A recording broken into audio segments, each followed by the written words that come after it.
मित्रों, बंगाल के 294 सीटों के अब असली रुझान आने लगे।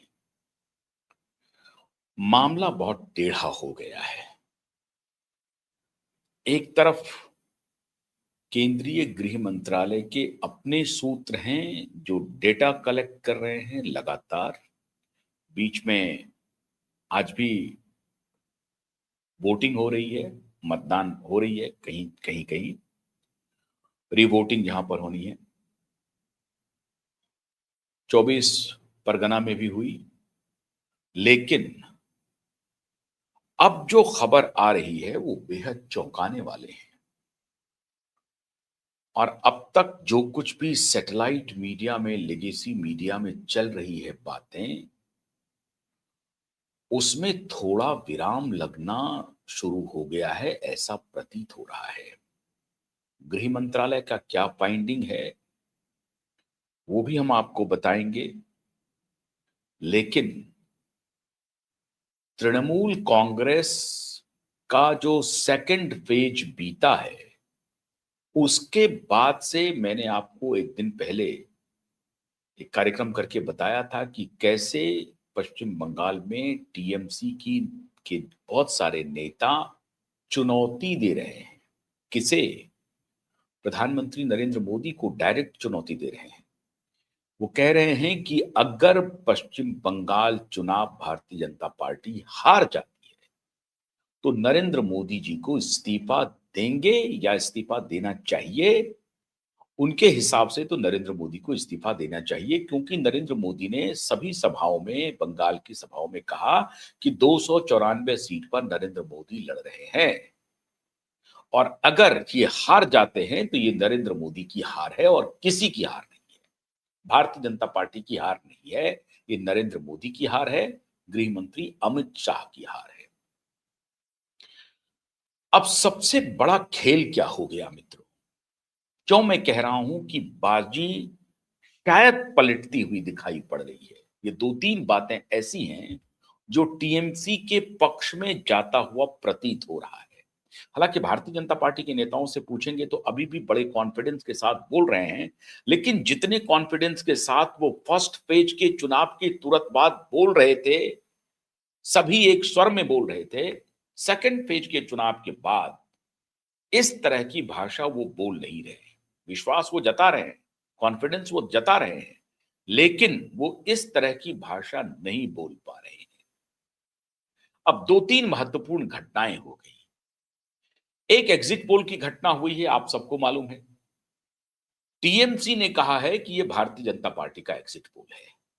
इस पर हमें कोई भरोसा नहीं है, भरोसा करना नहीं चाहिए। और उन्होंने एक तर्क दिया है कि 2024 के लोकसभा चुनाव में इसी तरीके से 400 पार करवा दिया था कई सारे एग्जिट पोल ने, और देखिए आपने हुआ क्या, रिजल्ट आपके सामने है। ये बिल्कुल सही बात है, टीएमसी की इस बात में दम है, लेकिन वो 2019 को कोट नहीं करना चाहती है, लेकिन 2024 को कोट करना चाहती है, क्योंकि वो आंकड़े उनके पक्ष में जा रहे हैं। सभी एग्जिट पोल ने, ज्यादातर एग्जिट पोल ने, ज्यादातर, इक्के दुक्के अगर किसी ने कम सीटें दी थी, हालांकि मेरे बहुत सारे मित्र थे, उन्होंने एग्जैक्टली 240 कहा था और एग्जैक्टली 240 पर भारतीय जनता पार्टी आके रुक गई। मैं हैरान हूं, मैं उस मित्र का नाम ले सकता हूं। उन्होंने कहा कि 250 के नीचे सीटें आ रही हैं। मैं बिल्कुल हैरान था, क्योंकि कोई एग्जिट पोल ये नहीं कह रहा था कि भारतीय जनता पार्टी अकेले अपने दम पर 303 के नीचे आएगी। ये ऊपर ही जाएगी, अकेले 325 जाएगी, क्योंकि बीजेपी के जो स्ट्रैटेजिस्ट थे उन्होंने कहा था अब की बार 400 पार। तो 400 पार के उन्माद में वो लोग बहुत ही संयम के साथ जो सीटें दे रहे थे वो 325 था, 300 के तो ऊपर था ही। ऐसे में मेरे एक मित्र ने कहा कि मैं आपको इंटरनल रिपोर्ट दे रहा हूं, और वो रिपोर्ट है 250 से नीचे 240 के आसपास। Though he is not a politician, he is not a journalist, he is a businessman, he is a cut throat businessman, and even he is not from Paschim Bangal, Uttar Pradesh और बिहार, महाराष्ट्र के रहने वाले हैं।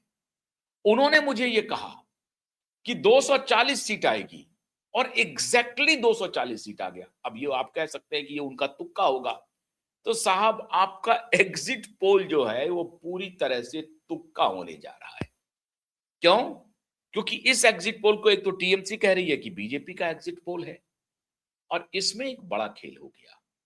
एक्सिस माई इंडिया के जो सर्वे सर्वा है प्रदीप गुप्ता गुप्ता जी, उन्होंने एक करामात कर दिया है। क्या करामात किया? उन्होंने कहा कि हम पश्चिम बंगाल का एग्जिट पोल का रिजल्ट पब्लिक नहीं करेंगे। क्यों?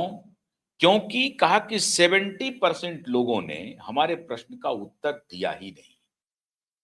हमने 13,000 सैंपल से अधिक प्रश्न पूछे थे, लोगों से बात की थी पूरे सभी कॉन्स्टिट्यूएंसी में, नंबर ऑफ बूथ्स भी उन्होंने बताए, लेकिन उनका जो सैंपल साइज था वो 13 साढ़े 13,000 का ही है।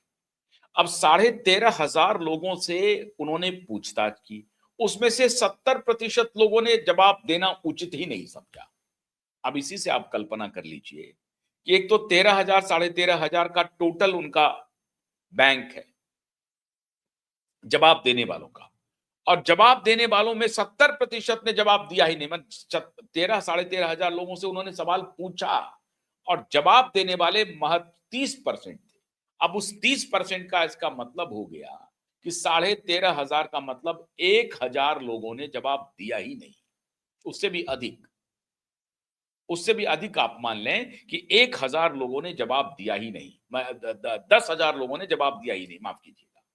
10,000 लोगों ने अगर जवाब ही नहीं दिया तो 3,500 लोगों का सैंपल सर्वे वो कैसे दिखाएंगे? ये उन्होंने बचने का रास्ता ढूंढा।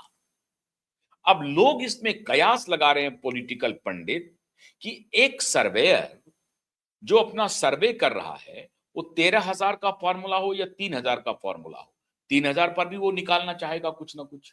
लेकिन अगर 13,000 के फॉर्मूले 13,500 के फॉर्मूले से चले तो आपके पास एक आंकड़ा सीधा सीधी सिंपल आंकड़ा है, 6.5 करोड़ से अधिक वहां पर मतदाता है। 6.5 करोड़ में 13,000 का 13,500 का आंकड़ा 0.00 कुछ परसेंट होगा, 2% के आसपास। अब इसी से मैं कह रहा हूं, और ये सबसे credible, one of the credible, पिछली बार हालांकि वो फेल हो गए, जो वो रोने लगे थे वो स्टूडियो में, आपको याद होगा प्रदीप गुप्ता, लेकिन वो अपने को बहुत क्रेडिबल एक सिफोलॉजिस्ट मानते हैं और उनका सर्वे का जो बैंक होता है वो बड़ा होता है। तो बड़ी विनम्रता से उन्होंने अपनी गलती स्वीकार भी की थी पिछली दफा, लेकिन इस बार 6.5 करोड़ मतदाता में से 13,500 का आप सैंपल साइज लेते हैं, तो इसमें आप कैसे कह देंगे? आप वो ये बात तो हो गई नहीं कि भाई चावल में पूरा चावल को देखने की जरूरत नहीं है, एक चावल देख लिया पक गया। नहीं, ऐसा नहीं है, ये बिल्कुल ऐसा नहीं है। वो चावल की थ्योरी यहां लागू नहीं होगी। इसीलिए स्टैटिस्टिक्स का जो सबसे मेजर फ्लॉ है वो यही है, मीन का फ्लॉ। जब आप स्टैटिस्टिक्स में मीन निकालते हैं उसका सबसे बड़ा फ्लॉ है, और इसीलिए लोग